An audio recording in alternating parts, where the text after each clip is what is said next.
이제 4강입니다. 또 화면을 보면서 바로 시작을 하겠는데요. 좋은 땅에 있다는 것, 큐티 하우 두 번째 시간으로 앞서서는 기본 원리를 배우셨죠. 이제는 이제 구체적인 단계별로 방법들을 배우는 가장 이제 여러분 집중해야 될 시간입니다. 앞에는 좀 이렇게 은혜를 받으셨고 이제는 이제 공부하시는 또 그런 모드, 지난번처럼 그렇게 하시면 될 것 같습니다. 자, 큐티 순서를 먼저 외워놓고 외워보고 시작해야 될 것 같아요. 7단계가 있는데요. 준비하기, 기도하기, 성경 읽기, 묵상하기, 적용하기, 기도하기, 삶과 나눔이 되어 있습니다. 여러분 한번 외워볼까요? 자, 준비하기. 준비하기 다음에 뭐 해야 돼요? 준비하면 기도하기. 기도하기 다음에 성경을 읽어야 되고요. 성경 읽기 다음에 묵상하기. 묵상하기 다음에 적용해야 돼요. 묵상하면 적용하고 그 다음에 기도로 마무리하고 그 다음 거기서 끝이는 게 아니라 삶과 나눔으로 이어져야 되는 것이죠. 여러분 이제 큐티는 생각하는 시간이죠. 근데 배우실 때도 생각을 잘 하셔야 돼요. 이제 멍하고 있으면 안 됩니다. 한번 여러분 외워보세요. 아마 여러분 깜짝 놀랄 겁니다. 외워지셨을 겁니다. 한번 안 보고 한번 해보십시오. 준비하기 다음에 기도하기, 기도하기 다음에 성경 읽기, 성경 읽기 다음에 묵상하기, 묵상하기 다음에 적용하기, 적용하기 다음에 기도하기 다음에 나눔과 삶과 나눔. 여러분 놀라셨죠? 외워주셨죠? 서로를 향해서 박수 한번 치고 아직 죽지 않았구나. 하나님이 선물로 주신 겁니다. 이거 잘 써야 돼요. 이 7단계를 이렇게 좀 우리가 조망해 봤는데 사실 기도가 여기 이제 기도를 시작하고 마치지만 사실 전반적인 과정이 기도의 과정이라고 생각하시면 좋을 것 같습니다. 저는 이제 씨 뿌리는 비유를 보시면 좋은 땅에 있다는 것은 착하고 좋은 마음으로 말씀을 듣고 지켜 인내로 결신하는 자니라라고 여러분 씨 뿌리는 비유 아시죠? 여러 가지 돌밭, 길가, 가시덤불, 좋은 땅 이렇게 나오는데 이것은 말씀이 우리 속에서 열매 맺기가 참 쉽지 않다는 것을 보여주기도 합니다. 근데 어떻게 해야지 우리가 이 말씀이 우리 속에서 심어져서 열매를 맺을 수 있을까요? 보니까 착하고 좋은 마음이 이제 준비와 기도 단계와 연관되어 있는 것 같습니다. 그리고 말씀을 듣고는요 성경 읽기와 관련되겠죠. 그 다음에 지키어는 뭘까요? 지키러 적용일까요? 묵상일까요? 뭔가 지키다 그러면 이제 적용처럼 생각하기 쉬운데 이 지키다라는 단어가 영어로 하면 keep이에요. keep. 빼앗기지 않도록 지키는 거, 마음에 두는 거죠. 뭘까요? 묵상하기. 그 다음에 인내로 결실하는 게 이제 그 다음 쭉 나아가는 과정이라고 보시면 되겠습니다. 이렇게 이해하시면 왜 이렇게 또 단계별로 배워야 되는지 좀 이해가 되셨을 것 같고요. 여러분 이제 각 교육부서나 또 연령별 매일 성경 활용하는 게 다를 수 있어서 중간에 있는 3단계 있죠. 성경 읽기, 묵상하기, 적용하기. 이 주요 3단계를 어떤 식으로 좀 표현하고 있는지를 보시면 좀 참고가 되실 것입니다. 일반적으로 여러분들이 쓰고 계시는 매일 성경은요. 읽기, 묵상하기, 적용하기 이런 포인트로 보시면 되고요. 어린이 매일 성경은 앞부분이 읽고 발견해요. 두 번째가 이해해요. 그다음 세 번째가 기도하고 실천해요. 이런 식으로 말이 그렇게 표현되어 있으니까 부모님들은 참고하시면 되겠습니다. 청소년 매일 성경부터는 요 읽기와 묵상을 좀 이렇게 좀 중간 단계로 이해를 강조합니다. 사실 연령별로 묵상의 목표를 좀 저희가 다르게 두고 있긴 합니다. 여기서 뭐 굳이 다 말씀드리기는 좀 어려울 것 같고 어쨌든 이해하는 것이 굉장히 중요하다. 그리고 적용을 하나님 하나 교훈 하나 이렇게 하고 순도 마찬가지입니다. 순도 성경 이해 나이 적용이라고 했지만 같은 방식이고요. 처음 매일 성경을 접하시는 65세 이상의 시니어 매일 성경에서는 비슷하게 이해하기로 가고 적용하기를 그냥 딱 하나만 하는 거죠. 근데 우리 일반적으로 쓰고 있는 작년 매일 성경은 적용이 많죠. 하나님도 여러 개 있고 교훈도 여러 개 있고 그렇게 되어 있습니다. 이걸 참고하시면 도움이 될 것 같습니다. 저는 아까 3강에서 마지막 부분에 좀 제가 넘어갔던 부분이 있어서 같이 큐티 노트에 대해서 좀 설명하고 여기서 제가 일단 기본적인 한 60% 이상의 기본 원리, 기본 방법은 다 가르쳐 드릴 것 같아요. 그래서 큐티 노트를 좀 중심으로 여러분들에게 방법을 좀 아주 중요한 방법을 먼저 앞에서 다루도록 하겠습니다. 지금은 여러분 매일 성경이 왼쪽에는 해설이 돼 있죠. 그렇죠? 오른쪽이 본문이 있고요. 아마 이 정도가 있어서 이 부분이 빈 공간이 될 것입니다. 그렇죠? 근데 예전에는 어떻게 돼 있었냐면요. 왼쪽에는 해설이 있고 오른쪽은 본문이 없었어요. 우리가 성경책을 갖고 다니니까 초창기에는 성경 읽으면서 그냥 여기에다가 뭘 하라고 했냐면 큐티 노트를 만들었던 거예요. 큐티 노트를 이렇게. 그러니까 여러분 여전히 그 부분에 대한 향수가 있어서 소수 그 버전으로도 발매가 되고 있는데, 저는 성경책에다가 막 표시하고 읽기는 어려우니까 지금 버전이 더 좋은 것 같아요. 그리고 그 옆에 있는 여백에다 여러분 쓰실 수 있도록 안내를 드릴 것입니다. 혹시 나는 더 열심히 하고 싶다 그러면 아무 노트나 사셔서 이렇게 그으시면 큐티 노트가 되는 거겠죠. 근데 왜 이런 큐티 노트를 만들었는지를 제가 먼저 설명을 하겠습니다. 여러분 보시면 여기 이렇게 돼 있거든요. 이렇게.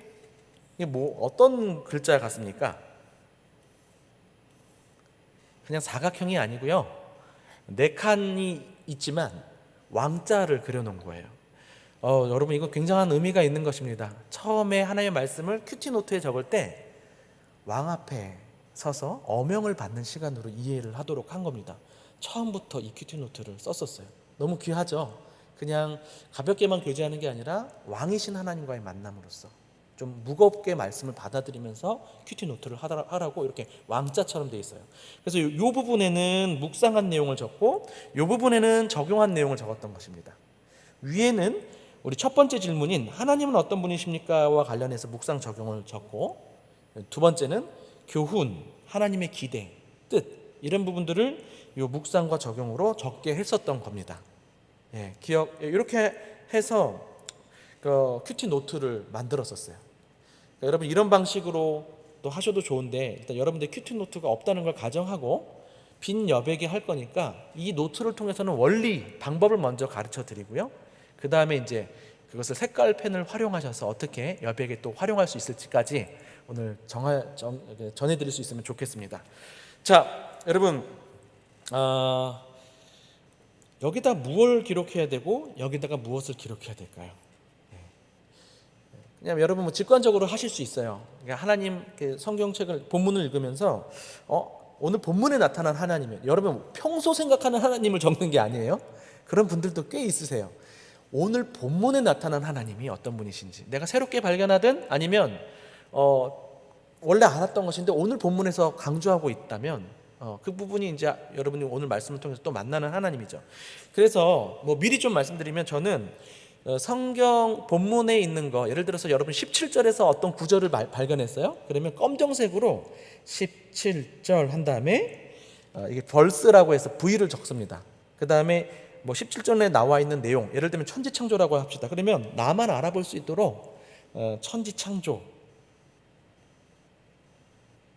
이렇게 단어별로 이렇게 요약적으로, 여러분 필사하시는 거 아시죠? 그냥 필사하시는 건데 그냥 필사하셔도 좋고 아니면 요약적으로 혹은 자기 말로 번역해서 한번 써보셔도 좋을 것 같아요. 근데 아무튼 몇 절을 묵상했는지, 몇 절에서 찾았는지 하나님을, 그러면 이렇게 여기다가 이제 검정색으로 저는 이렇게 먼저 본문에 있는 걸 그대로 요약적으로 갖고 옵니다.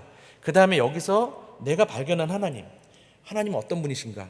천지창조하신 분이시니까 더 할 것 없을 수도 있을 것 같아요. 그러면 넘어가면 되는 거고 다른 구절 찾아도 되고, 여기서는 한 구절 찾든 세 구절 찾든 아니면 그냥 전체 퉁쳐서 하나를 찾든 여러분 마음이에요.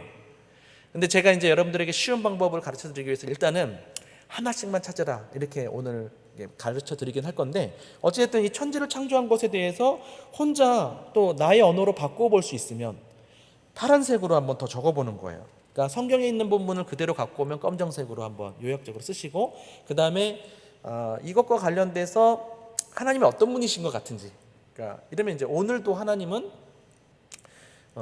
지금도 이 세상을 창조 유지하시고 계시는 분, 아니면 지금 내가 좋아하는 어떤 그 지역 혹은 공간도 하나님이 창조하신 것, 이런 식으로 해서 자기와 연관시켜서 하나님이 어떤 분이신지 적어볼 수 있겠죠. 정답은 없어요. 그리고 너무 잘하려고 하지 마시고 편안하게 말씀을 보고 하나님이 어떤 분이신 것 같이, 어떤 분이신 것 같은지, 성경의 언어가 나의 언어로 바뀌는 게 묵상의 언어라고 보시면 될 것 같아요. 그래서 꼭 파란 펜이 없어도 됩니다. 안 써도 되고 때로는 덧붙여서 내 생각을 쓰시기도 하면 되는 거죠. 그러니까 앞에 검정색은 읽기와 관련된 거죠. 거기서 찾은 거니까. 그리고 파란색은 거기서 내가 좀 더 생각해서 하나님이 어떤 분이신 것 같은지 한번 적어보는 거. 그걸 왼쪽에다 적는 거예요. 그 다음에 그러면 하나님과 관련된 것을 적용으로 적을 땐 저는 이제 빨간색으로 적으라고 하는데, 하나님을 묵상했어요. 그러면 어떻게 적용할 수 있을까요? 막상 하나님을 묵상하면 어떻게 적용해야 되지? 막상 뭘 해야 될지 모를 수 있습니다. 그런데 여러분 한번 따라해 봅시다. 하나님 묵상의 적용은 기도다. 네. 그래서 여기는 기도문을 쓰는 겁니다, 여러분. 굉장히 좀 새롭죠? 근데 이게 저는 가장 중요한 부분이라고 생각해요. 여러분, 가장 중요한 적용이 뭐냐면요, 기도예요. 적용은 연결이기 때문에 그러는데, 우리가 하나님이 어떤 분이신지를 왜 묵상합니까? 그분과 교제하기 위해서. 그렇죠? 그래서 하나님을 인격적으로 알아가기 위해서 하나님을 묵상하는 것이지 않습니까? 하나님과 교제하는 방법이 뭐죠? 이 말씀, 주신 말씀으로 기도하는 겁니다. 그래서 여러분, 하나님이 어떤 분인지 발견하면 그분에 대한 감사, 찬양이 올라가기도 하고, 또 그분 앞에서 내 모습을 봤을 때 그 관계를 점검해 보면서 회개가 일어나기도 하고, 또 어떤 것을 도와달라고 간구하기도 하고, 때론 내가 결단하기도 하고 하면서 교제가 일어나는 것이죠. 그래서 하나님 묵상을 하고 나면 기도문을 쓰는 겁니다. 네, 이게 가장 중요한 묵상 노트 기록법이에요. 그리고 가급적 기도문을 쓰실 때는요, 그냥 뭐라 그럴까요? 좀 서술형을 쓰시기 바랍니다. 완성된 문장으로. 주님라고 하면서 바로 적어가는 거예요. 주님, 뭐 이러면서 하고 싶은 말을 적어보시는 거예요. 이렇게 하면 큐티 안 해보셨을 것 같아요. 근데 큐티의 혁신이 일어날 것입니다. 그동안 이렇게 형식적으로 해왔던 것, 건조하게 해왔던 것들이 내가 기도문을 쓰면서 하나님과 정말 더 가깝게 나아가는 그런 느낌들을 받을 수 있어요. 하나님 묵상의 적용은 뭐라고요? 기도. 이거 제일 중요합니다, 오늘. 자, 그러면 밑에 교훈은 또 어떨까요? 마찬가지로 여기서 조금 더 설명을 이따가 좀 할 수 있겠군요. 교훈도 여러분들이 본문을 묵상하다 보면 이것은 내 교훈점 같아 라고 생각하는 부분들이 생길 것입니다. 그러면 검정색으로 한 6절에 어떤 내용이 있었어요. 그럼 이렇게 적고, 그 다음에 파란 펜으로 이대로 그냥 두셔도 되고, 여기서 이제 여러분들이 깨달은 점이 있으면 깨달은 점을 여기다 파란색으로 또 적는 거예요. 깨달음. 묵상은 깨달음을 적는 거예요. 근데 제가 검정색으로 적는 것은 몇 구절을 묵상했는지 찾아온 거, 이렇게 적었다라고 생각하면 됩니다. 지금 따라오고 계시는 거죠? 네. 한번 쉬었다 가니까 여러분 머리가 맑아질 것 같습니다. 자, 그리고 나서 적용은 뭘 써야 될까요? 그러면 하나님 묵상의 적용은 기도문을 썼어요. 그러면 교훈 묵상의 적용은 무슨 문을 쓰면 좋을까요? 예? 실천문, 그렇죠? 실천문을 이렇게 쓴다라고 이제 생각하기 쉽습니다. 예, 근데 예전에 초창기에는 실천문을 쓰도록 가르치긴 했었어요. 예. 그런데 이게 이제 어떤 문제를 야기하냐면, 여러분 묵상하다 보면 실천할 게 꼭 생기는 건 아니더라고요. 매번 생기지 않습니다. 오히려 안 생길 때도 많아요. 그러니까 사람들이 이게 내가 삶에 실천할 것을 못 찾으면 내가 큐티를 잘 못한 것 같은 찝찝함이 있고, 또 나눔 모임에 참석할 때 내가 실천한 부분을 못 찾았어. 그러면은 어떻습니까? 이렇게 나눔 모임에 참여할 때 위축이 되기도 하고, 이 부담감을 갖는 거예요. 적용에 대한 강박감. 근데 여러분 디모데후서 3장 16절 17절 말씀 기억나시죠? 모든 성경은 하나님의 감동으로 된 것으로 교훈과 책망과 바르게 함과 의로 교육하기에 유익하니 라고 하면서 더 중요하다는 게 뭐라 그랬습니까? 이는 하나님의 사람으로 온전케 하며, 자 봅시다. 하나님의 사람으로 필체를 용서하십시오. 온전케 하며, 첫 부분이고요. 두 번째 부분은 뭐예요? 하반절은 모든 선한 일을 행할 능력을 갖추게 한다. 여러분 이것이 성경의 능력이라 그랬습니다. 성경이 우리와 만났을 때 일어나는 우리의 반응이기도 하고 변화죠. 뭘까요? 존재, 이 사람이 온전해지고요. 그 다음에 모든 선한 일은 행동이라고 볼 수도 있는 내 삶이 바뀌는 거예요. 그러니까 이것을 이렇게도 표현할 수 있겠습니다. 앞부분에는 뭐 영어로 하면 being이 변하는 거고요. 뒷부분은 doing이 변하는 거라고 볼 수 있겠고, 또 한자적으로 좀 표현하면 어떻게 표현할 수 있을까요? 앞에서는 존재의 변화, 뒷부분에서는 삶의 변화라고 볼 수 있겠습니다. 그렇죠? 그러니까 성경과 만나서, 다시 말하면 이 만나서 우리에게 적용이 되면 이렇게 되는 거예요. 그래서 이제 적용을 어떻게 가르쳤냐면요, 두 가지 종류가 있다라고 가르쳤습니다. 하나는 내면적 적용이 있고 외면적 적용이 있다라고요. 자, 아까 실천적인 이런 부분들은 외면적인 적용이라고 보시고요.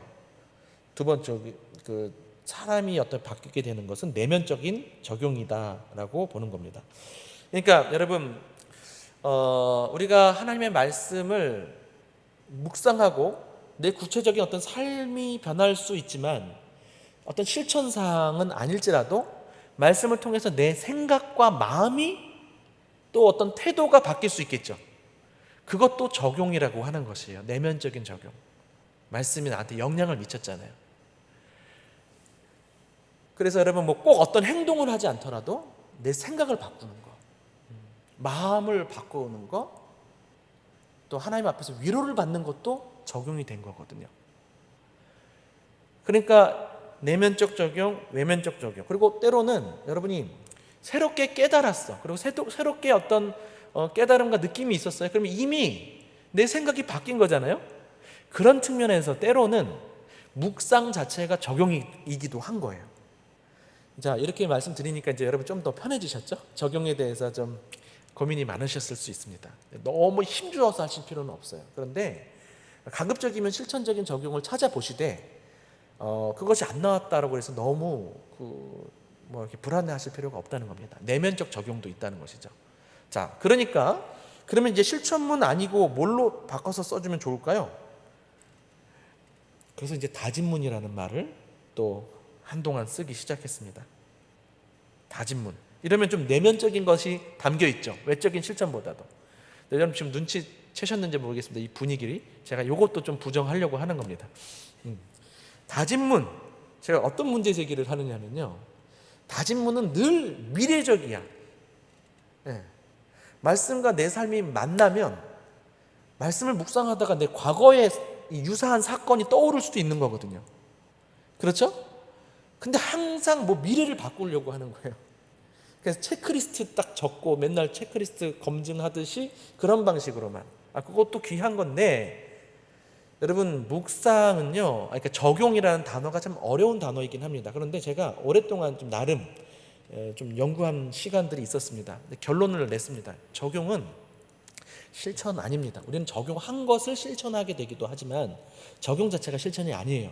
적용은요, 이렇게 만나는 거예요. 만나고 연결되는 게 적용이에요. 그러니까 하나님의 말씀의 이야기와 내 삶의 이야기가 만나는 것이 적용이에요. 방금 제가 좀 전에 말씀드렸듯이 말씀을 묵상하다가 이 말씀과 유사한 내 삶의 정황, 삶의 사건들이 떠오를 수 있잖아요. 그 과거와 만난 것이죠. 그럼 그거 적는 거예요. 말씀 묵상하다가 예전에 이것과 비슷한 어떤 내 경험들이 딱 떠오르면서, 그러면 그걸 적어보시면 그 자체가 적용인데 거기서 또 뭐 반응을 하실 수도 있겠죠. 과거를 재해석하게 되기도 하고요. 또 감사한 마음이 일어나기도 하고 회개나 반성이 일어나기도 하겠죠. 그러니까 너무 우리가 이제 그 실천문, 다짐문 그러면 너무 미래적인 것만 같은 거예요. 근데 그게 아니고 적용은 연결이다. 이렇게 이해하시면 훨씬 더 여러분 정말 더 편안하고 더 자유롭고 더 역동적으로 적용을 잘해 가실 수 있어요. 그럼 나눔 모임 때 이렇게 나누면 되는 거예요. 꼭 내가 바꿔야 될 것만 이야기하는 게 아니고 내가 이 말씀을 봤는데 좀 이랬던 일들이 생각났다. 그러면서 그 얘기를 나눠주셔도 서로 말씀과 삶을 공유하면서 풍성하게 하는 그런 시간이 되겠죠. 그때 혹은 내가 옛날에 이 말씀을 묵상했을 때 적용했던 것도 나눠주셔도 되는 것이고요.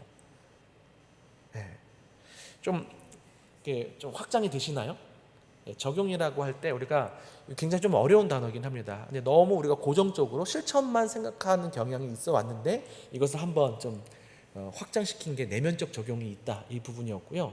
저는 거기서 한번 더 확장을 시켜서 연결이다, 우리의 과거와도 연결되면 그것도 적용인 것이다. 이렇게 말씀드리고 싶은 겁니다. 그래서 지금 새롭게 리뉴얼된 성경 묵상 훈련 교재에서는 지금 제가 말씀드리는 이 방식으로 다시 적용에 대해서 소개하고 있습니다.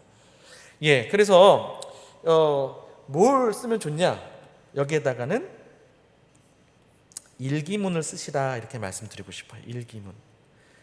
자, 이렇게 말했더니 또 오늘 하루 있었던 일을 쓰라는 게 아닙니다. 일기문 쓰듯이 쓰라는 거예요. 여러분 어떻게 일기를 쓰셨습니까? 어렸을 때는 나는 언제 어디서 무엇을 어떻게 누구를 만났다 이렇게 이제 쓰기도 하고 내일 나는 뭐 할 것이다 이렇게 씁니다. 근데 조금 크면 우리가 일기 지금은 좀 쓰시는지 모르겠는데 조금 컸을 때 어떻게 썼습니까? 좀 이렇게 그냥 좀 생각나는 대로 적기도 하고 어떤 일을 생각하면서 그냥 내 마음을 적기도 하고 막 그냥 그렇게 편안하게 쓰지 않습니까? 자기를 성찰하기도 하고 뭐 그림도 그리기도 하고 그러면서 편안하게 있었던 부분들을 그냥 생각나는 대로 막 쓰죠. 그러면서 그렇게 쓰듯이 좀 자유롭게 쓰라는 겁니다. 근데 여기는 뭐 메모 형식으로 쓰셔도 돼요. 그냥 일기 쓰듯이 한다. 네, 서술형으로 쓰면 뭐 더 좋겠지만 어찌됐든 기도문 쓸 때는 좀 구체적 좀 완성된 문장으로 쓰시는 게 훨씬 좋고요. 그렇습니다. 여러분 그래서 기도문 하나 쓰시고 일기문 하나 쓰면 저는 100점 드리고 싶어요. 아주 심플하죠? 이 두 가지를 묵상하면서 이 질문에 대해서 묵상하면서 적용은 연결이라 그랬지 않습니까? 연결이기 때문에 하나님을 묵상하잖아요. 그러면 누구한테 연결돼야 됩니까? 하나님께 연결돼야 돼요. 그러니까 하나님께 말을 것이라는 거예요. 그래서 기도문을 적고 교훈 묵상은 누구와 연결되는 겁니까?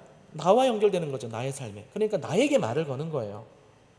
그래서 이제 일기문 쓰듯이 쓰라 이렇게 말씀드린 겁니다. 여러분 이렇게 좀 깔끔하게 잘 들어오지 않나요? 기도문, 일기문 이런 이미지들이 그렇죠? 더 어려워지시는지 모르겠는데 기도문, 일기문 이렇게 쓰면 전 100점 드리고 싶어요. 그리고 사실 뭐 이렇게 구분하는 게 어렵다 그러면 그냥 함께 묶어가지고 하나님 찾고 교훈 찾은 다음에 기도문만 쓰셔도 사실 기도문 안에 우리가 결단도 들어가게 돼 있기 때문에 기도문만 쓰셔도 돼요. 근데 일단은 여러분 기본기를 제가 먼저 잘 가르쳐 드리고 싶어서 이렇게 두 질문 묵상을 어떻게 적용할 것인지 한번 말씀을 드린 것입니다. 이해가 되셨나요? 자, 여기서 조금 더 구체적으로 설명을 좀 드려볼게요. 기도문을 쓰려고 하는데도 막상 뭘 써야 될지 모를 수 있어요. 하나님이 천지를 창조하셨대요. 뭘 써야 될까요? 막막할 수 있거든요. 보통은 여러분들이 직관적으로 잘 쓰실 수 있습니다만 혹시라도 기도문을 뭘 써야 될지 모를 때 그때 좀 구체화할 수 있도록 제가 한 비법을 가르쳐 드릴게요. 뭐 여러분 잘 아시는 것인데 CCC에서 어린아이들한테 가르쳐줬던 5손가락 기도입니다. 한번 여러분 기억나시는지 모르겠네요. 엄지손가락은 하나님 아버지 이렇게 불러 이렇게 가르치고 검지손가락은 감사할 것 그렇죠. 감사할 것. 그 다음에 중지는 회개할 것. 그 다음에 약지는 간구할 것. 그 다음에 소지는 예수님 이름으로 기도드립니다. 아멘해. 이렇게 가르치거든요. 아이들한테. 우리 어른들도 마찬가지예요. 기도가 좀 막히는 것 같을 때는 그냥 이걸 컨티라 그러죠. 이 순서에 따라서 한번 해보시면 기도가 풀리는 경험들을 많이 할 수 있을 거예요. 자, 이것을 가지고 제가 여러분들에게 5손가락인데요. 뭐 비슷한데 조금은 좀 제가 변형을 해서 좀 말씀을 드릴게요. 자, 아까 하나님 아버지 있죠? 하나님 아버지. 아이들한테 그렇게 말하라고 하는 거는 이제 누구한테 말해야 되는지 호칭이 있어야 되니까 그렇게 이야기하는 것이지만 사실은 하나님 아버지라고 하는 의미는 호칭을 넘어서서 그분이 어떤 분이신지 고백하는 의미가 있습니다. 하나님은 이런 분이십니다. 하나님 혹은 이러이러하신 하나님 이런 식으로 하나님에 대한 고백이죠. 그 다음에 뒤에는 같아요. 감사, 회개, 그 다음에 간구,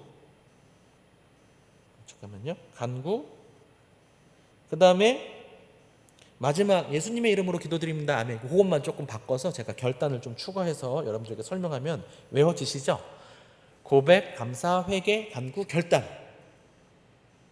이거 다 쓰라는 거 아닙니다. 이 중에서 한두 가지 이렇게 생각해 보시면서 내가 감사할 일 없을까? 하나님 천지를 창조하셨다는데 내가 감사할 일 없을까?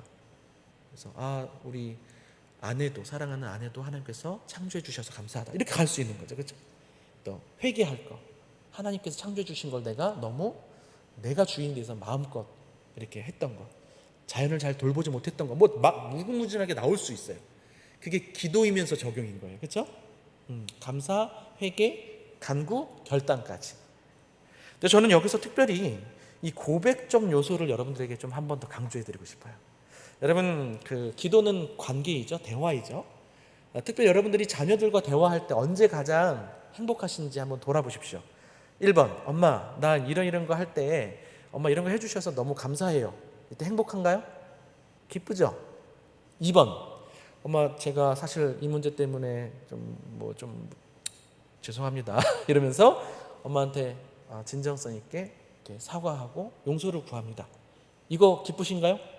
그것도 기특하죠, 그렇죠? 1번인가요? 2번인가요? 3번은 여러분 잘 못 들어보셨을 거예요. 아마 어버이날이나 혹은 생신 때 정도 그때라도 들으면 다행인 말이에요. 엄마는 저한테 이러이러한 분이에요. 이런 고백 들으면 뭐 말로 표현할 수 없는 행복이죠.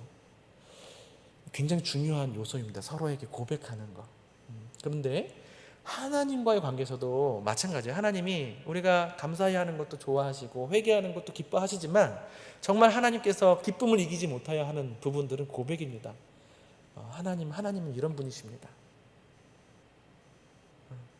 그러지 않겠습니까? 여러분, 우리가 기도할 때 이 고백적 요소를 많이 놓치고 있는 것 같아요.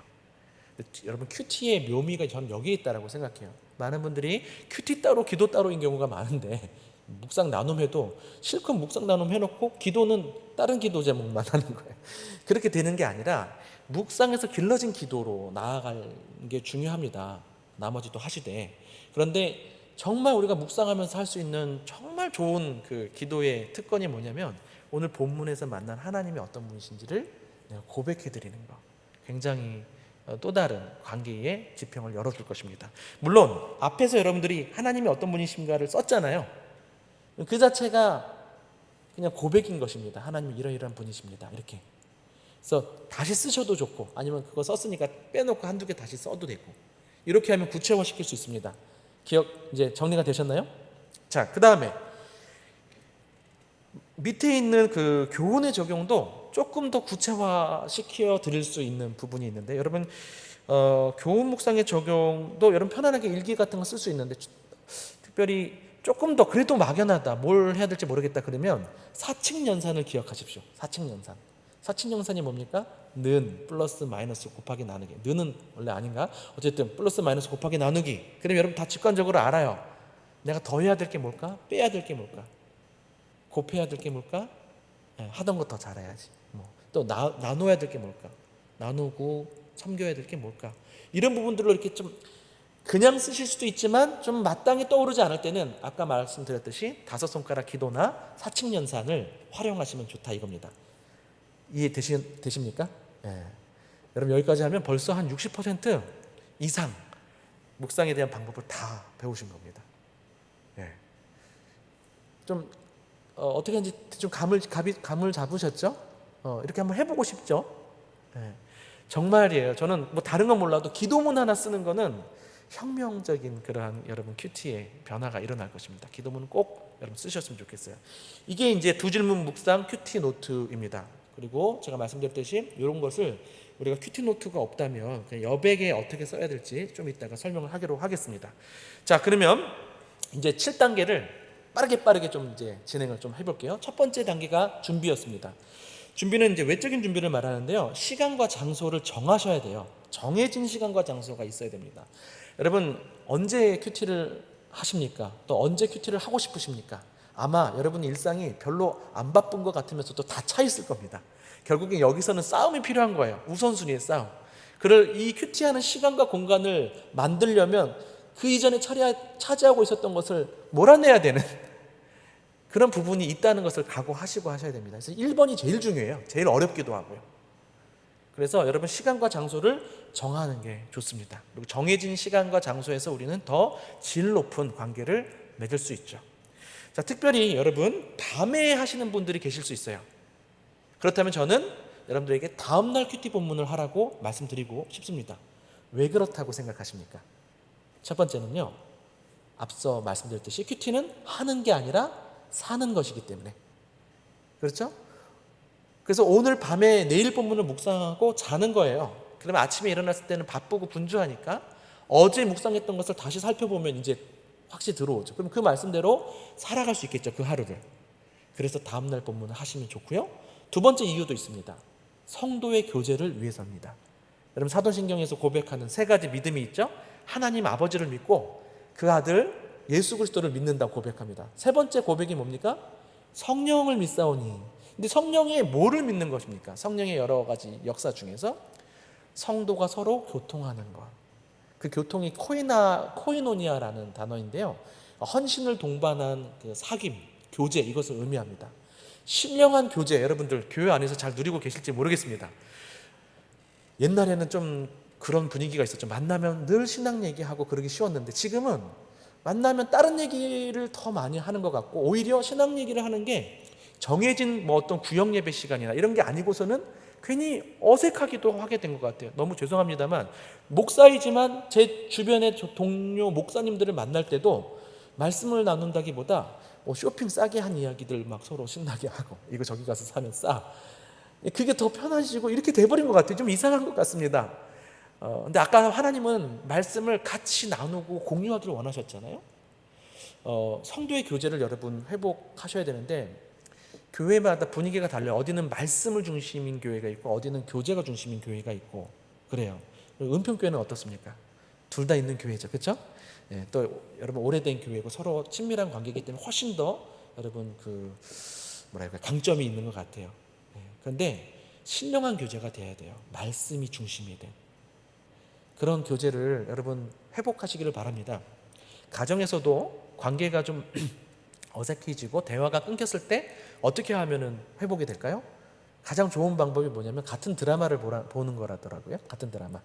마찬가지입니다. 우리 성도의 교제 어떻게 회복할 수 있나? 제일 좋은 방법, 같은 드라마 보는 거예요. 뭐 매일 성경, 같은 본문 속에 같이 살아가는 거예요. 그리고 여기선 더 이상 이렇게 참관자, 이렇게 그 시청자가 아닙니다. 시청자가 아니라 여러분이 주역들이에요. 같이 이 이야기를 만들어 나가고 있는 동역자들이죠. 그러니까 여러분 그냥 만나면 오늘 말씀 어땠냐고 이렇게 물어보는 게 자연스러워질 수 있고요. 그러다 보면 거기서부터 말씀의 이야기, 삶의 이야기가 같이 만나면서 서로를 세우는 그러한 성도의 교제가, 또 위로해주는 그러한 성도의 교제가 일어날 것입니다. 그래서 밤에 하면 언제 하라고요? 내일 본문 하라고 말씀드리는 것입니다. 자, 두 번째는요. 큐티집이 당연히 있어야 됩니다. 큐티집이 없이 그냥 성경으로 하실 수도 있겠지만 여러분 더 어려워요. 큐티집이 있으면 문맥에 따른 적당한 양을 좀 묵상할 수 있죠. 문맥 적절하게 이제 끊어 주셨죠, 전문가들이. 그리고 이제 기록 공간도 있고 뭐 표시할 공간도 있고. 그러니까 여러분 역동적으로 할 수 있고, 그다음에 여러분 내가 개인적으로만 큐티한다고 해서 뭐 100시간, 10,000시간 투자해도 알 수 없는 부분들도 있어요. 그러니까 도움이 필요한 부분들이 있습니다. 그런 부분들이 또 도움말로 간단하게 되어 있죠. 혹은 해설로서도 도움을 줄 수 있고. 그러니까 그런 부분들을 같이 매일 성경을 이렇게 뭐 큐티집을 여러분들이 쓰는 것이 중요하겠죠. 이게 외적인 준비고요. 특별히 사색 볼펜이라고 제가 썼는데 사색 볼펜이 좀 비싸니까 낮춰드릴게요. 삼색 볼펜이라도 갖고 계시고요. 삼색 볼펜 플러스 형광펜이 있으면 더 좋습니다. 여러분 오해하시면 안 되는데 큐티는요 입으로 하는 거 아니고요, 머리로 하는 거 아니고요, 손으로 하는 겁니다. 다시 한번 말씀드릴게요. 큐티는 손으로 하는 것입니다. 이거 진짜 따라하라고 시켜드리고 싶어요. 정말 내 손에 뭘 쓸 힘이 없는 그런 상황이 아니고서는 여러분 큐티는 뭐로 하는 거라고요? 이거 분명히 기억하셔야 됩니다. 안 쓰고는 못해요. 이거는 전문가들도 못합니다. 써야 돼요. 이따가 또 좀 더 살펴보겠고, 그래서 매일 성경 잘 아시다시피 전 연령대가 같은 본문을 묵상하는 거 아시죠? 그래서 두 가지 장점이 있습니다. 첫 번째는 온 세대가 같은 말씀 묵상할 수 있고요. 그 다음에 두 번째 특징은 온 성경을 6년 컬이에요. 그래서 6년 동안 여러분이 꾸준히 묵상하면 성경 전체를 다 묵상할 수 있습니다. 기대하는 마음으로 매일 성경을 통해서 온 세대가 온 성경을 묵상하면서 온 교회가 말씀으로 세워지기를 바랍니다. 자, 두 번째는 뭐라고요? 기도. 준비하기 다음에 기도인데 내적인 준비예요. 이거는 제가 조금 더 짧게 말씀드릴게요. 우리 사실은 기도는, 그러니까 큐티는 그 자체가 예배 시간이기도 하거든요. 지성소 체험이에요. 그러니까 성전 구조를 보시면 여기가 성소, 지성소 아시죠? 예. 그리고 여기 들어갈 때 제단이 있고 물두멍이 있었어요. 제단에서 번제를 태우고 물두멍에서 손을 씻기도 하고 기구를 씻기도 하고. 그래서 대제사장만 1년에 한 번 이렇게 지성소로 들어갈 수 있지 않았습니까? 우리가 예수 그리스도의 보혈로 말미암아 지성소 체험을 할 수 있는 특권을 누리게 됐습니다. 그 특권을 우리가 누려야 되는 게 맞는데, 그렇다고 해서 우리가 너무 쉽게 생각하는 것 같아요. 하나님께 나아갈 때. 하나님은 거룩하신 분이시잖아요. 그래서 때로는 우리가 죄인이어도 하나님 만나 주시지만 가급적 우리는 이러한 제단과 물두멍, 그러니까 죄를 씻고요, 죄를 태우고 회개하고, 그 다음에 물두멍은 뭐냐면 이렇게 죄는 아니어도 우리가 오염되어서 깨끗하지 못하게 만드는 것들이 있어요. 뭐 염려와 근심과 상처와 어떤 뭐 해야 할 것들, 욕심들, 유혹들 내려놓는 거예요. 집중할 수 있도록. 그래서 회개와 정화의 기도를 하시라, 이렇게 말씀을 드리고요. 뭐 어려우시면 이것만 하나라도 하십시오. 하나님께 뭘 기도해야 되냐면 잘 듣게 해달라고. 자, 뭘 듣다라는 단어가 히브리어로 샤마입니다. 샤마. 그러니까 들으라 이스라엘아 이렇게 할 때 쉐마 이스라엘 그러죠? 샤마라는 단어가 세 가지 뜻이 있어요. 첫 번째는 집중하다라는 뜻, 두 번째는 분별하다라는 뜻, 세 번째는 순종하다라는 뜻이 있습니다. 여러분, 정말 집중하는 게 어렵습니다. 정말 앞서 말했듯이 씨 뿌리는 비유 보면 방해꾼들이 너무 많아요. 뭐 제가 밭하고 바로 연결시키는 잘 시킬지 혹시 몰라서요. 빠르게 하려다 보니까 말이 꼬입니다. 어떤 방해꾼들이 있습니까? 핍박과 환난이 나가요. 그건 외부적인 장애물입니다. 그 다음에 염려와 유혹, 이거는 내부적인 장애물이에요. 그 다음에 악한 자가 와서 빼앗아 간대요. 그건 영적인 장애물. 사단이 얼마나 많이 방해하는지 모릅니다. 집중하는 게 쉽지 않아요. 그래서 여러분, 잘 집중해서 하나님의 말씀에 묵상할 수 있도록 기도하시는 거예요. 첫 번째가. 두 번째는 뭐예요? 분별하는 거. 하나님의 그 말씀의 의미와 의도까지 알아갈 수 있도록 기도하시고, 세 번째, 순종하는 게 듣는 거예요. 여러분, 엄마 말 잘 들어 이러면은 언어 영역 듣기 평가하는 겁니까? 아니죠. 순종하라는 말이죠. 그래서 하나님, 제가 어떤 말씀을 하시든지 주의 종이 듣겠나이다. 이 말은 내가 순종하겠나이다. 이 말이죠. 순종을 각오하고, 지난번에 말씀드렸듯이 순종이 자신 없으면 순종할 수 있도록, 들을 수 있도록 어떻게 하라고요? 도와달라고라도 그렇게 기도하시는 거예요. 이렇게 기도까지 벌써 2단계 왔네요.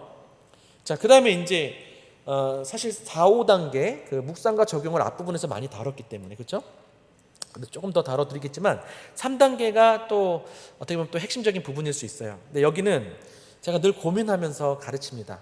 너무 구체적으로 가르치면 어떤 분들은 되게 좋아하지만 또 어렵게 느끼시는 분들도 계셔요. 그래서 오늘은 제가 좀 아주 조금 중간 정도로 좀 가르쳐 드리면서도 거기서도 여러분들이 선택하셔서 하시면 돼요. 자, 큐티는 따라합시다. 실력이 아니라 시력이다. 여러분, 시력이 필요해요. 꼼꼼히 보는 게 우선 되어야 돼요. 여러분, 이해가 돼야지 묵상할 수 있는 거예요. 왜 묵상 적용이 어렵냐? 이해가 안 된 상태에서 막 하려고 그러니까. 근데 우리가 좀 두려움이 있는 것 같아요. 하나님의 말씀을 내가 이해를 못한다고 생각하는 것 같아요. 하나님께서 자기 계시의 목적으로 말씀을 주셨죠.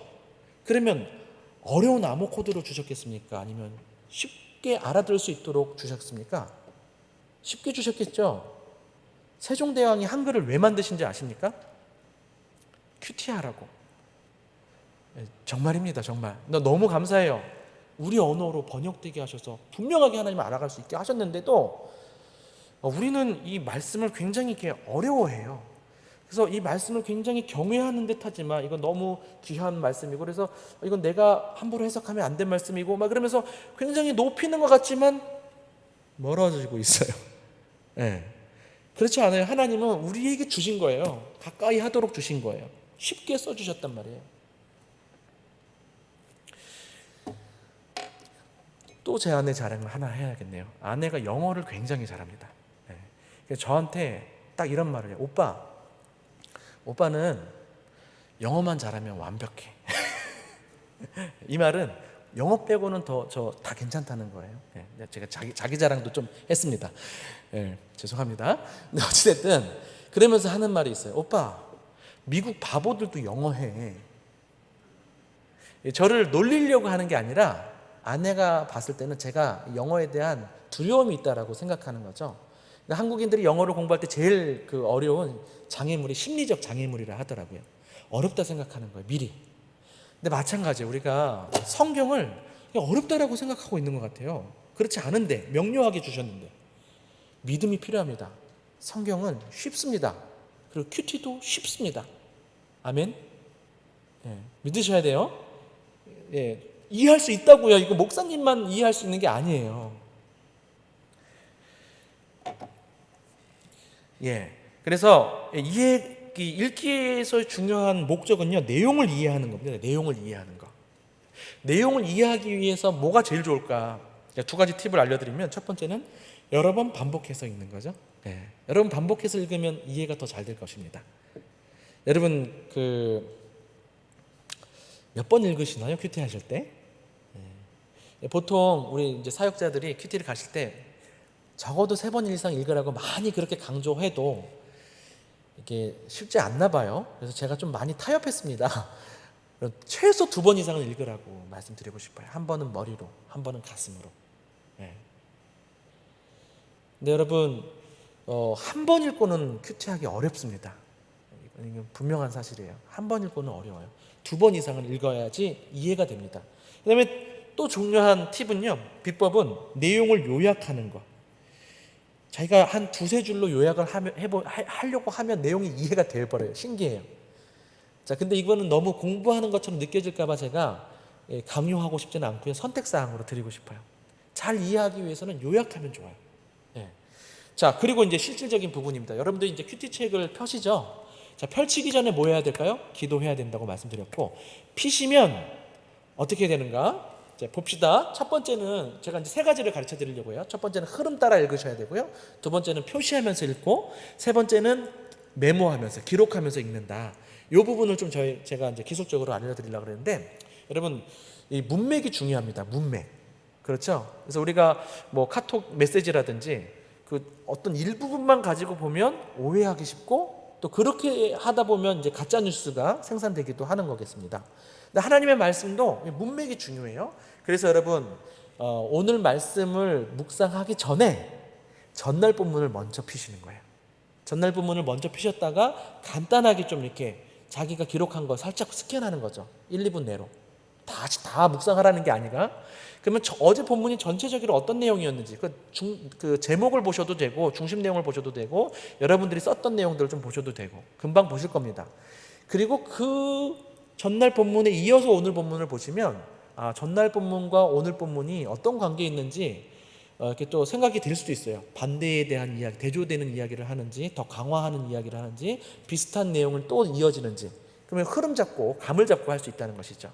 그리고 두 번째는요, 어제 본문 봤으니까 오늘 본문을 보는데 바로 성경을 읽는 게 아니라, 여러분 매일 성경에 보시면 제목이 있어요. 제목 읽으시고요. 그 다음에 밑에 2줄 정도 중심 문장이 있습니다. 중심 문장 읽으셔요. 그 다음에 이제 본문이 있는데, 본문이 뭐 2-3문단으로 나눠져 있지 않습니까? 그러면 소제목부터 먼저 읽으세요. 본문 문단의 소제목. 집필자들이 굉장히 많이 신경을 써요. 이게 그냥 A문단, B문단, C문단에서 그냥 제목들을 딱딱딱 꺼내놓은 게 아니라 요 소제목들이 서로 이어져서 하나의 어떤 흐름을 갖도록 애를 많이 씁니다. 그러니까 여러분들, 물론 가장 좋은 건 뭐예요? 여러분들이 읽고, 여러분들이 문단 나누고, 여러분들이 소제목 달고, 여러분들이 거기다 제목까지 붙이면 제일 좋죠. 근데 그러면 이제 너무 시간이 오래 걸리고 그냥 이렇게 성경 연구하고 말아버리는 것이기 때문에, 여러분 그런 부분들은 그냥 도움을 받으셔서 이런 흐름을 따라서 흐름을 인식하고 그 다음에 읽으시면 훨씬 더 여러분들 짧은 시간 안에 잘 이해할 수 있겠죠. 자, 두 번째입니다. 두 번째는 표시하면서 읽어야 됩니다. 자, 앞서 말씀드렸듯이 그 머리로 읽고 가슴으로 읽어야 돼요. 여러분 뭐 외국인하고 펜팔 해보셨는지 모르겠는데요. 사랑하는 사람이 외국인이라고 칩시다. 그럼 편지를 보냈어요. 그럼 뭐부터 해야 됩니까? 번역부터 해야 돼요. 번역. 이 번역을 제대로 해놓고 그 다음에 이게 마음으로 이렇게 딱 비춰야지 이렇게 오해가 없을 수 있어요. 근데 내가 아는 단어 몇 단어 중심으로 막 이렇게 하면 막 온갖 상상력을 다 발휘하면서 오해하기도 하고, 예, 그렇습니다. 우리가 그래서 먼저는 잘 이해해야 돼요. 내용 자체를. 그래서 머리로 읽으시고 그 다음에 상대방의 마음을 헤아리고 내 마음도 같이 만나게 하면서 읽는 거죠. 머리로 읽고 가슴으로 읽고. 자, 이 부분이 이제 아까 제가 말씀드렸듯이 구체적인 팁을 알려주는 것일 수도 있고 또 여러분들 괜히 혼란스럽게 하실 수 있는 거라고 생각해요. 일단 감안하시고 들으신 다음에 선택하시면 됩니다. 자, 머리로 꼼꼼히 읽을 때는 제가 이제 하나님이 어떤 분이신지를 이후에 좀 묵상할 수 있으니까 밑작업한다 생각하시면 돼요. 하나님이 어떤 분이신지 알려주는 구절 같다. 그러면 빨간 밑줄을 그어보는 거예요. 예수님, 우리 신약 성경에 보면 예수님이 말씀하신 부분들이 빨간색으로 예전에 많이 적혀 있었죠. 그래서 그냥 외우기 쉬우라고 빨간 밑줄을 적으면 돼요. 하나님이 어떤 분이신지 여러분 아마 그냥 읽다 보면 대충 알 수 있습니다. 직관적으로. 그러나 좀 더 설명드리자면 나중에 매일 성경 앞부분에도 나와 있어요. 하나님이 하신 말씀이나 행동, 여기가 하나님이 어떤 분이신지를 나타내 주죠. 무슨 말씀을 하셨나, 어떤 행동을 하셨나. 또 등장인물들이 하나님에 대해서 고백하는 내용도 있을 수 있어요. 그것도 하나님과 관련된 거겠죠. 그 다음에 문자적으로는 드러나지는 않지만 그 이면에, 사건 이면에 하나님의 섭리를 우리가 좀 생각해 볼 수 있는 부분들도 있어요. 그럼 거기도 빨간 밑줄을 주면 됩니다. 여러분, 이걸 재미있게 하기 위해서 하는 거지 여러분 시험 문제 드리려고 하는 게 아닙니다. 어려워하지 마시고 색깔펜 활용하면서 집중하기도 하고 재미있게 하라고 드리는 말씀으로 이해해 주시면 좋겠어요. 빨간 밑줄로 하시고, 그 다음에 두 번째 질문인 교훈이 무엇인가에 대해서는 파란 밑줄을 한번 쳐보셨으면 좋겠어요. 명령이나 경고, 그 다음에 약속, 내가 붙들어야 할 약속도 교훈이에요. 그렇죠? 이것도 여러분은 그냥 직관적으로 다 하실 수 있어요. 그런데 여기서 좀 더 강조하고 싶은 것은 이겁니다. 등장인물이 하는 말이나 행동이죠. 이것들도 다 교훈이 돼요. 왜냐하면 등장인물이 무슨 말을 하든 행동을 하든 그것은 본보기가 되기도 하고 반면 교훈이 되기도 하기 때문에 그래요. 저는 아주 이 부분을 기계적으로 쉽게 합니다. 뭐 이렇게 많이 생각 안 하고 하나님이 뭔가 말씀하시거나 행동하면 일단 빨간 밑줄 치고요. 사람이 뭔가 말하거나 행동하면 파란 밑줄 치고 보는 거예요. 정말 하나하나 다 묵상으로 연결될 수 있어요. 네. 그런데 이제 우리가 그냥 뭐 다 하지 않고 그 중에 발췌해서 하는 거겠죠. 더 좀 마음을 담아서 묵상하고 싶은 것을.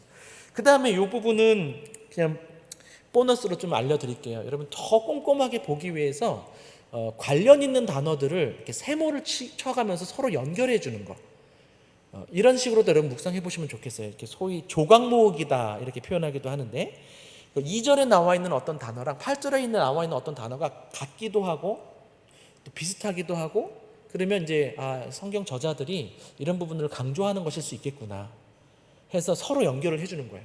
대조가 되는 거, 또 뭐 비교가 되는 거 이런 식으로 해가지고 그냥 좀 이제 습관이 드시면 좋은데 그냥 읽으시다가 뭐 어떤 게 있어요. 사개오가 올라가죠. 그럼 오른 거에다가 색깔은 안 중요해요. 빨간색으로 쳤다 그러면 관련된 것도 빨간색으로 치면 되니까 세모를. 그럼 예수님이 내려오라 그랬잖아요. 그럼 그것도 이렇게 같이 해서 서로 연결해 줄 수 있는 겁니다. 이렇게 서로 이런 방식으로.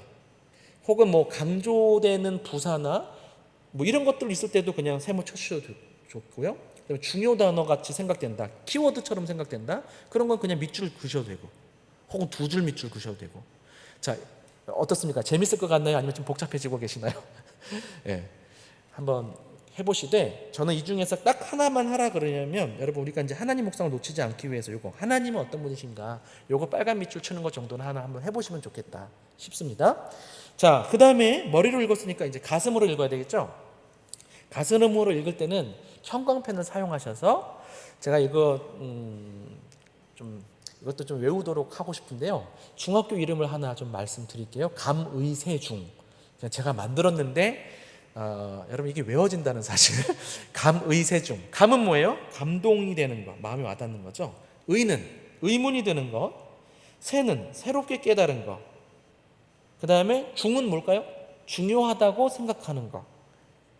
여러분 이 부분이 주로 이렇게 묵상의 단초가 되는 지점들이에요. 묵상하다 보면. 그러니까 예전에 제가 에덴의 삶을 회복하는 큐테라는 책에서 봤던 것 같은데요.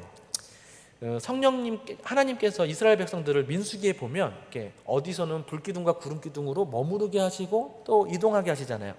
그런 식으로 우리가 성경을 묵상할 때, 큐티할 때 성령께서 우리에게 머무르게 하는 지점이 있다 그러더라고요. 주로 머무르게 하는 지점이 이 감동이 되는 부분, 마음에 와닿는 거죠. 그리고 의문이 되는 부분, 그 부분에 많이 주로 이렇게 머무르게 하시더라라고 이야기했는데 제가 거기서 조금 더 추가를 더 한 겁니다. 세 번째, 새롭게 깨달은 것들도 우리한테 좋은 묵상의 단초가 되고요. 근데 우리가 이제 성경 공부든 큐티든 또 우리가 좀 주의해야 될 부분이 뭐냐면요, 이미 알고 있는 것들 있죠. 그런 것들은 별로 우리가 호감을 안 갖는 거예요. 새로운 것을 늘 좋아해요. 그것도 좀 주의해야 할 태도입니다. 내가 이미 알고 있더라도 이게 오늘 본문에서 저자가 중요하다고 생각하는 거면 다시 이 중요한 것을 내 마음에 새긴 다음에 점검하고 이 말씀대로 살려고 해야 되겠죠. 그래서 제가 감의세중 이렇게 얘기한 겁니다. 그래서 여러분 첫 번째는 그냥 빨간 밑줄을 그으시면서 한번 읽어보시고, 그 다음에 이제 더 하고 싶은 거 있으면 해보셔도 좋고, 그 다음에 가슴으로 읽을 때는 형광펜으로. 주로 뭐 이런 것들이 또 교훈하고 겹칠 수도 있을 수도 있겠습니다. 어찌됐든 형광펜으로 한 절이 될 수도 있고 여러 절이 될 수도 있고 없을 수도 있어요. 예. 없으면 좀 여러분들이 이제 좀 의지적으로 하나님에서 하나씩 찾아서 좀 묵상해보고 교훈에서 하나씩 찾아서 묵상해보고, 너무 제가 복잡하게 말씀드리는지 모르겠지만 때로는 본문에 따라서 하나님에 대해서 안 나타날 때도 있어요. 예, 너무 기계적으로 안 해도 됩니다. 때로는 교훈이 안 나오고 하나님만 이야기만 나올 수도 있어요. 그냥 그러면 여러분들이 한 2개 정도 포인트 정도, 한두 포인트 묵상한다 생각하시고 시작하시면 좋을 것 같아요. 자, 그 다음에 이제 마지막 세 번째로, 저도 잘 안 하긴 하는데 그냥 읽으면서 메모하시는 거예요.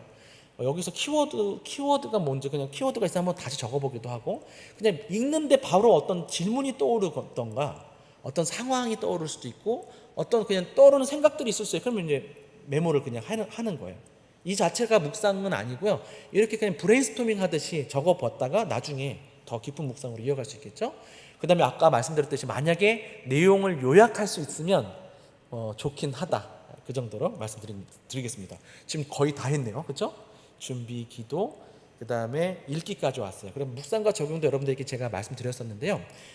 여기서 한번 좀 말씀드릴게요. 지금 막 들을 때는 한 번에 많이 듣는 것 같잖아요. 그래서 막 복잡하게 느껴질 수도 있습니다. 그거 근데 속는 거예요. 막상 제가 다음 시간에 와서 한번 다시 복습을 한번 해드릴 텐데 한 5분, 10분이면 그냥 클리어하게 정리가 될 것입니다. 쉽게 될 수 있으니까 여러분 감정에 속지 마시고 일단은 지금은 제가 차근차근 여러분들이 나중에도 볼 수 있도록 도와드린다 생각하시고 보시면 될 것 같아요. 읽기까지 왔어요. 그러면 이제 묵상과 적용을 함께 보려고 하는데 여기서 중요한 것은요, 묵상이나 적용이나 다 생각이 중요하다는 거예요. 묵상은 본문을 생각하는 거예요. 적용은 뭘 생각하는 거예요? 내 상황, 나를 생각하는 거예요. 우리의 상황, 컨텍스트. 텍스트를 생각하는 거, 컨텍스트를 생각하는 거다라고 생각하시면 돼요. 많은 사람들이 적용이 어렵대요. 그런데 어려운 부분도 있습니다만 사실은 어려운 게 아니라 안 하는 것일 가능성도 높아요. 왜? 귀찮으니까. 혹은 묵상하는데 에너지를 다 써놔가지고 그냥 깨닫는 즐거움으로 만족하는 겁니다. 적용하려면 한 번 더 생각해야 되거든요. 이걸 내 삶이 아까 말씀드렸듯이 이게 나와 우리와 무슨 상관이 있는지를 생각해야 된다는 것이죠. 그게 적용이에요. 이해되시죠? 이 그러니까 적용이든 묵상이든 생각이 중요합니다. 생각하기 위한 2가지 팁을 여러분들에게 말씀을 드리고 싶어요. 첫 번째는요, 질문을 하셔야 돼요. 질문. 묵상의 세계로 들어가는 문, 넌센스 퀴즈를 제가 드리려고 했습니다. 질문입니다.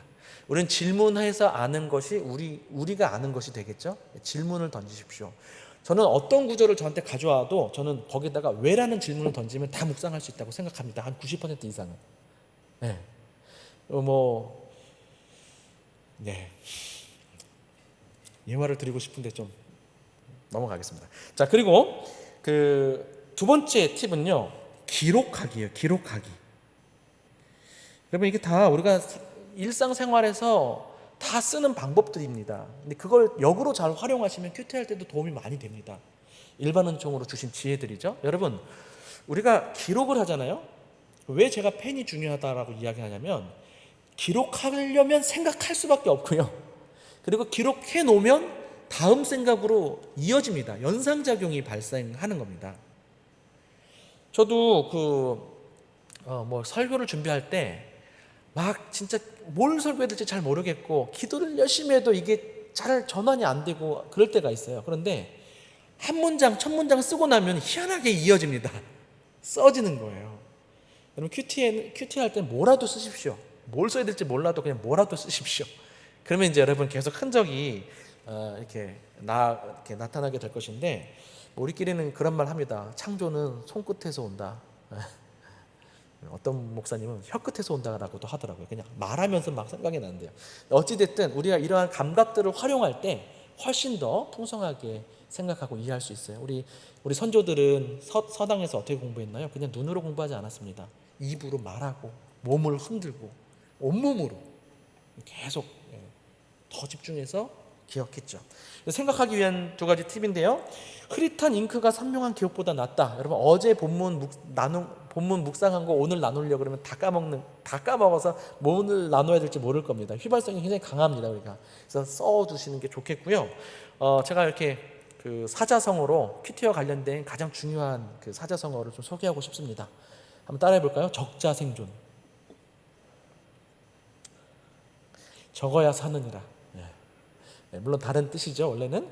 이거 정말 중요합니다. 그래서 여러분, 이 큐티에 있어서 정말 중요한 게 뭐라고요? 이 질문하는 것하고 쓰는 거라는 사실을 다시 한번 강조드립니다. 아까 제가 이제 큰 원리 말씀드렸죠. 하나님 묵상의 적용은 무슨 문?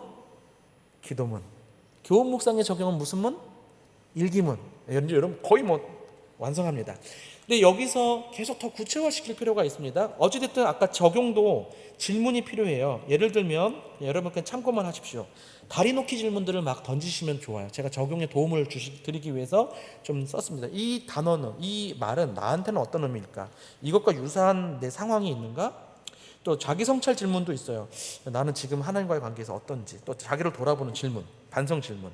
그럼 구체화시키는 질문, 아까 5손가락처럼 무엇을 기도할 것인가? 그 다음에 무엇을 다짐할 것인가? 이런 걸 더 구체화시킬 수 있도록 사칙연산을 활용하라 그랬죠. 보시면 제가 여기 그 강의 안에다 드린 것은요, 사실 이 안에는 그 5손가락 기도문도 다 들어갔어요. 그래서 앞부분은 하나님과의 관계 속에서 써놨어요. 그렇죠? 고백, 간구, 회개, 감사와 찬양, 헌신.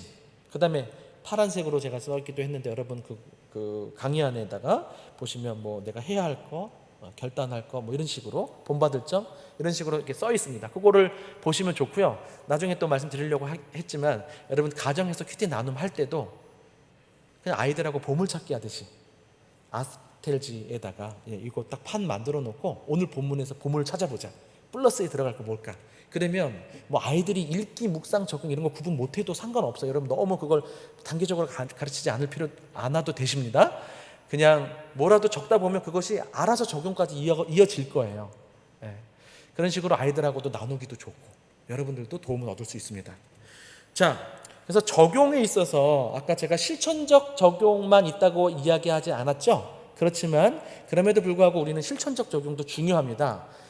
그래서 제가 오늘 보니까 여기까지 하고 좀 마치려고 그래요. 여기까지 실천적 적용까지 알려드리고, 그 다음에 펜을 활용해서 실질적으로 실습하고 시연하다 보면 대충 이제 감이 잡힐 수 있어요. 지금은 머리로 공부했지만, 그래서 다음 시간에는 좀 펜을 활용하면서 어떻게 좀 다양한 방식으로 할 수 있을지를 소개하겠습니다. 괜찮죠? 이렇게 화장실 갔다가 중간에 나온 느낌인가요? 자, 묵상과 적용을 쭉 다뤘는데 실천적 적용을 위해서 좀 몇 가지 강조할게요. 일단은 개인적으로 하셔야 돼요. 남한테 적용하시면 안 되고요. 계속 이 말씀을 보면서 다른 사람을 염두에 두면서 막 나눔하면서 비판하시는 분들 계시더라고요. 그러면 안 됩니다. 자기한테 적용된 거를 나누시는 게 좋고요. 그 다음에 프랙티컬, 구체적일수록 좋습니다. 그냥 앞으로 신앙생활을 열심히 해야겠다. 내가 이웃을 더 사랑해야겠다. 구체적이지 않아요. 그러니까 구체적으로 할 수 있는 좋은 팁은요, 육하 원칙을 활용하는 거예요. 언제, 어디서, 무엇을, 어떻게, 이런 식으로 쓰다 보면 더 엣지 있게 적용을 할 수 있습니다. 그 다음에 세 번째, possible. 나는 우주를 정복하겠다. 우주를 평화를 위해서 이 실천 가능하지 않잖아요. 그리고 presence. 그러니까 앞으로라는 적용보다 오늘이라는 적용이 더 좋아요. 앞으로라는 적용은 계속 쌓일 겁니다. 여러분들한테 부담으로. 그리고 그런 적용도 나쁜 적용은 아닙니다. 그런데 가급적이면 여러분들이 적용을 좀 더 성취감도 느끼고 하려면 오늘이나 적어도 이번 주에 할 것에 대해서 적용을 하시는 게 좋아요. 너무 이렇게 먼 미래를 보지 마십시오. 그 다음에 프라버블이라고 해서 결과를 내다볼 수 있는, 이것은 체크할 수 있어야 돼요. 내가 했는지 안 했는지. 그러니까 그만큼 구체적인 것하고도 연관하고 실천 가능한 것하고도 연관되겠죠. 이렇게 검증할 수 있는 부분이어야 됩니다. 마지막 퍼미서블은 뭐냐면 공동체 누가 봐도 이상하지 않는 적용이어야 돼요. 어떤 사람들은 비윤리적인 적용, 아주 이상한 자기중심적 적용을 할 수도 있거든요. 말씀 그렇게 누가 봐도 좀 이거는 무난하고 이상하지 않은 적용, 이렇게 6P를 생각하시면 좋을 것 같아요. 제가 구체적인 방법은 다음 시간에 말씀을 드리겠고요. 자, 지금 그 적용까지 갔으니까 마지막에 뭘 해야 됩니까? 기도와 삶, 그렇죠? 그래서 기도할 때 매일 성경의 맨 밑에 한 줄 기도문이 나오거든요. 거기에다가 여러분들도 한 줄 기도문으로 여러분의 묵상을 응축해가지고 거기에 다 안 들어가도 돼요. 근데 여러분들 한 줄 기도문을 써보면 이게 진짜 문자에는 다 안 담겨도 여러분의 마음에 다 담겨진 한 줄 고백이 됩니다. 하나님 앞에서 묵상이 다 축약되는 거예요. 그 기도문을 하나 적고 기도하고 마치시면 되고요. 그럼 어떻게 사느냐? 지난번에 제가 말씀드렸던 하가 묵상법 있죠. 읊조리는 큐티가 이제 이어지는 거예요. 여러분 이거 생각하는 큐티와 읊조리는 큐티를 다 같이 하는 거죠. 마지막에 여러분들이 쓴 기도문 있죠. 그 기도문을 읊조리면서 살아가시면 오늘 묵상한 것이 오늘의 삶 속에 계속 영향을 미치면서 말씀과 더불어서 살아갈 수 있게 되는 것입니다. 큐티 노트 정리한 건 나중에 좀 살펴보면 되겠고요. 뒤에 부록으로 제가 실습할 수 있는 본문 2개지를 넣었었어요. 지금 배우진 않았으니까 두 번째 건 말고요. 첫 번째 거 마가복음 본문이 있거든요. 거기서 포인트 하나씩 할 수 있게 하는 본문, 그거를 한번 집에 가서 한번 해보고 오시면 어떨까 싶습니다. 제가 다음 시간에 그 부분을 가지고 여러분들 좀 우리 여기 오신 분들하고도 좀 나누고 싶긴 한데, 좀 숙제 아닌 숙제예요. 하고 싶은 사람만 한번 해보라. 포인트로 그렇게 하시면 좋을 것 같아요. 어떻게 좀 정리가 되셨나요? 이해가 되셨나요? 자, 준비, 기도, 성경 읽기, 묵상하기, 적용하기, 기도와 삶, 이 정도 순서만이라도 기억해 주시고 다음 주에 제가 한번 다시 정리해 드리면서 실습, 이제는 진짜 감을 잡을 수 있도록 그렇게 도와드리도록 하겠습니다. 자, 기도하겠습니다. 하나님 감사합니다. 하나님의 말씀이 우리 삶에 열매를 맺도록 또 우리에게 선물해 주셨는데 참 방해 요소들이 많다는 것들도 우리가 보게 되었습니다. 하나님 생명의 말씀 먹고 우리가 더 풍성한 생명을 누리고 또 다른 사람들에게 생명을 전하는 삶을 살아가고 싶은데, 주여 이 말씀이 우리와 상관없이 떨어져 있는 것이 아니라 우리와 연결돼서 하나님께로도 연결되고 세상으로도 연결되고 공동체로도 연결되어서 우리 은평교회 공동체가 진정한 말씀 묵상 공동체가 되어서 세상을 변화시키는, 세상에 생명을 주는 귀한 교회가 될 수 있도록 특별히 각 가정에, 각 부서에, 각 우리 리더십들에게 또 모든 성도님들에게 필요한 은혜를 더하여 주시옵소서. 무엇보다 말씀을 묵상하는 것이 즐거운 일이 될 수 있도록, 즐겁게 묵상하는 복 많이 받을 수 있도록 은혜를 베풀어 주옵소서. 감사드리며 예수님의 이름으로 기도드립니다. 아멘. 마쳤습니다.